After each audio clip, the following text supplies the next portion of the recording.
We got into the alpha for build 2, and I was really excited, obviously, for a lot of reasons. This expansion just looks amazing, but the thing I was almost a little disappointed was that we didn't get to test the stuff from build 1, because that zone and the fact that dragon riding was actually enabled for that build was something I was starving to see. Well, build 3, we're in, and we're taking a look at this honestly revolutionary new change. So I want to give you my initial thoughts on this because I've talked a lot about it, but you probably haven't heard it in a concise way. For me, WoW has a couple really big problems, and one of them is flying. They added flying back in the Burning Crusade, and at the time it was kind of like a giant gold sink, almost like kind of like a luxury, like, you know, maybe somebody who has a helicopter in real life. It's a big luxury, and then they try to add some reasons that you would really want it. They made like an entire slew of dungeons kind of require it. There was never really anything to it other than it's a luxury, it makes us travel faster, and it allows us to get to a few places that you really probably do want to get to, and without you'd be in a bit of a pickle to get there. Well, then Wrath of Lich King comes out, and it seems like they have this idea to make flying a lot more of a feature for the game. Mounted combat, that's what they were calling it. Don't know exactly what happens, but obviously 15 years later, and we still never had anything that flying ever really did for the actual gameplay of the game. You see, to me, flying was always just a way that you can skip the content that's already in the game. It was like a convenience purely. And as a big fan of World of Warcraft Classic, I have to say, flying does a lot of harm for the things that you're skipping. One of the big things about the game is the world and the content on the ground there. Like, there's supposed to be danger, there's supposed to be things you could interact with, but even if none of those things excite you, there's scenery, there's locations, there's doodads, there's NPCs, there's things that some human being who is working on this video game put there for other people to interact with. And you flying above the entire game, you're not seeing any of it, you're not able to interact with any of it. You can't be on a flying mount while you're in a raid, battleground, mythic plus. You can't be in combat. You can't take any actual combat actions while you're on a mount. You can't really do anything with flying. It's literally just there to skip content, and I guess be some kind of reward system for the people who are dedicated enough to have it. Well, you know, as the years went on, it became more and more of an entitled thing. A lot of players, they kind of just demanded that they get it for no additional effort, and they were really disinterested in hearing that it really wasn't helping anybody. It's not good for World of Warcraft, it's only good for the people who play World of Warcraft. So that debate is effectively over, but it's an important part to start at because I feel like Dragonriding cannot be talked about in a vacuum. It has to be looked at as a replacement to flying. Even though we know that won't necessarily be the case, it's really important that it is at least recognized that this will potentially satiate the urges that those people had, because I do feel like one of the really only legitimate points that the people who are super pro flying had was that they really like kind of exploring the game from the sky and above the game, you know, like they like flying around and just seeing everything below them. Obviously that's pretty valid, but when it comes with so many detriments, it's just kind of hard to justify. Well, guess what? They found the perfect solution to this. So right out of the gate, I have to say 10 out of 10 idea. Even if nothing really good comes of it, this is just an outstanding attempt to make flying and traveling in that access feel important again. And it's meant to be like, you know, there's some skill involved in it. There's core RPG features involved in it, meaning we're talking about collection, playing the, you know, actually like playing the game, getting in there and doing activities to improve your ability to then fly around the world and then potentially do whatever it is you wanted to do with flying in the past. But now that I actually have my hands on it, I have to say it is a hell of a system. There is a lot going on here. A feature they just added is actually where we're going to start with this video here. I want to show you guys this talent tree because I think this is really interesting. Now, obviously, we are not very far into its being development. You see there's not even art for most of the stuff, but we have a lot of talents that are also New York Institute, so they don't seem to work, but there's a lot of stuff that we can check out here. So let's take a look at all of it. It says your vigor is increased by 4. And oh, and by the way, this is like a currency that you're going to get from kind of like exploring the game with dragon riding. Like you're going to fly to specific places and you'll get this currency. And then you can spend this currency here for these talents. Your vigor is increased to 4. So that's like kind of like a charge system that allows you to use your active abilities while dragon riding to potentially elongate the process. We have vigor regeneration rate is accelerated to 1 vigor every 25 seconds while grounded. And we have thrill of the skies generating 1 vigor every 10 seconds. So basically out of the gate, you're seeing being things that are just going to allow you to potentially fly more. And I think that's all anybody could ask for. There's a bunch of other ones that are just not done yet, so I'm not really sure what they're going to add there, but that trend continues as we go down. Your vigor regeneration rate is accelerated to 1 vigor every 20 seconds while grounded. You can use whirling surge to dismount airborne enemy players. That's a pretty unique one, actually. Potentially like some world PvP implications here as well, which, as much as we're praising this system, I did not think it was going to solve the problem of you can't be in combat while you're above the ground. Maybe there's going to be more to it than that. We have a choice here. Draconic cultivation, acquiring herbs or minerals increases your vigor recharge rate by 10%, or defeating an enemy increases your vigor recharge rate. We also have Dragonriding learner. Your vigor is increased to 5. Beyond infinity, your vigor is increased to 6 now. Your vigor regeneration rate is accelerated to 1 vigor every 15 seconds while grounded, or Thrill Disguise generates 1 vigor every 5 seconds. So yeah, frankly, pretty boring. Very, very similar. A lot of the things, there's really only like 3 unique concepts in here. The point is that you're going to actually be able to spend time and investment into this process to make it even more perhaps engaging, but just successful all the way around. One thing they have also announced is that this currency that you're going to get is actually account wide. When you fly around, basically these things behind this character here, you have to kind of fly your dragon through that thing, and then you get one of these currencies. Last week we made a video praising the Drakthir, and that same concept is present here with Dragonriding. Of course, their soar ratio is effectively just Dragonriding, but on the character. And honestly, it looks really, really, really good. I really like the way the character handles.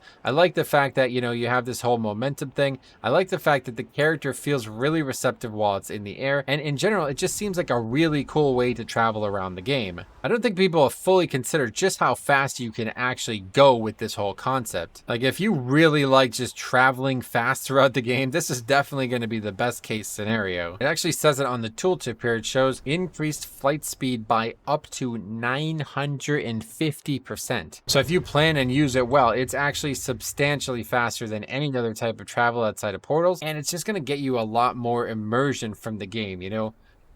Just flying through this gorgeous night skybox as it is, and just seeing the different landscapes and things underneath this has been really rewarding. Effectively, the best thing about it is just how free you can be with it. I really love the way it works right now, and I have a feeling it's going to become way, way, way more interesting when we can unlock more of the talent trees. I bet there's a lot of stuff still to be added, and I just can't wait to see how it works out, because, you know, even though this zone is not the biggest, it feels really rewarding to just kind of fly from one side of the zone to the other. And when you're in this like state of momentum here, which you gain by like kind of using like real laws of physics, you know, when you're traveling downward, you start picking up speed. Well, you can use that to get more of these charges back, this vigor charge. It's just really cool to kind of just fly around. Like, honestly, it's just really neat. I love the ratio, but I love the fact that this is, you can just literally do this whenever you want. Like, the ratio's got a 5-minute cooldown, so once you land, if you wanted to do it again, you'd have to wait. But on this, as long as you have vigor, you can take off, and even if you don't, you can still jump off things and pick up momentum in some other way. But obviously the 2 key is skyward ascent and flap upwards, and that's kind of like seemingly crucial to even getting off the ground, because the mount doesn't actually have any type of flight to it. Like, it doesn't move on its own. It has to use gravity. It has to use the acceleration of momentum, and then you kind of, you know, can coast the rest of the way, as you see. But, you know, they also made this post here, so I'm really interested in reading some of this. Through your travels on the Dragon Isles, you'll begin training to become a Dragon Rider. Dragon riding can only be used within Dragon Isle Drakes, customizable mounts with unique abilities. And I think that's another really important feature, is just how interesting the customization part feels as well. They've showed off just how many options there are. It's kind of similar to the Drakthir video we made last week, where there's just so many options. It's just going to be really hard to ever see somebody with your exact mount again. I imagine this is going to be such a cool feature. I absolutely love dragons. I love the different color schemes. I love the different aesthetics that they've had. And they're really not even like, they don't even have to work hard for a lot of this stuff. This is just stuff that's been in the game. These concepts are just being remodeled and updated to the modern standards, you know, with all these different types of dragons, between proto dragons, the regular drakes, you know, all these different types of wings and everything. It's just so cool. The first thing you'll notice upon summoning a Dragon Isle Drake is that your primary action bar has been replaced with your dragon riding skills, as well as a new resource called Vigor. Vigor is spent by using dragon riding abilities and recharges automatically over time while grounded, or in the sky while dragon riding at high speeds. Once you're ready for takeoff, mount up and find a high rise. When you jump from it, your Drake will unfurl its wings and begin to glide forward, slowly losing altitude. Point your dragon's front towards the ground and it will gain speed rapidly. Point it upwards and it will slow down but gain altitude. Man, Managing your hang time depends entirely on your ability to gain speed by descending and maximizing your altitude while ascending without losing too much of momentum. Vigor skills like skyward ascent will help you gain altitude, while others like surge forward will help you with a quick speed boost to keep you going. Remember that your Drake's vigor recharges while you're speeding up, so use that to your advantage as you build momentum. Dragonriding features its own progression track, unlocked when you obtain your first Dragon Isles Drake. Through this progression track, you can unlock more abilities, increase your Drake's vigor, and more. Dragon glyphs, symbols of power scattered all over the skies of Dragon Isles, can be collected to advance your progress track and gain access to perks. Some dragon glyphs will be relatively simple to procure, while others will require a bit of exploration and clever use of dragon riding abilities. And that's like the number one thing I like about this feature, because honestly, it's just really cool, and I feel like it really rewards patience, you know? Like if I want to get up to there from right where I am, I have to get up high enough to be able to get to something close to it. But this is like, you know, kind of like the way the system is going to end up functioning. You know, you have to be very careful about what you want to do, because if you're in, you know, in a rush, it's going to be very important. And I think it's going to be relatively skill based, you know? I think there's a lot of consideration here. This is like a really good feature for an MMORPG, I feel like. I've already noticed like how cool it is when I see other people flying around me as well. Like I'm like, oh look, he's gliding by me, you know, like it's actually really cool. You run into other players in the air, and the fact that they're already considering world PvP as well with that talent system really does make me interested. But all in all, this expansion has just been an absolute pleasure, and I've only been playing 2 builds of it on an alpha for less than 2 weeks. So I'd love to hear your guys' thoughts on the dragon riding concept. Even if you haven't gotten your hands on it yet, what do you think about it? Do you think it's going to be good for the game? I think it's pretty obvious that if this feature is popular, it just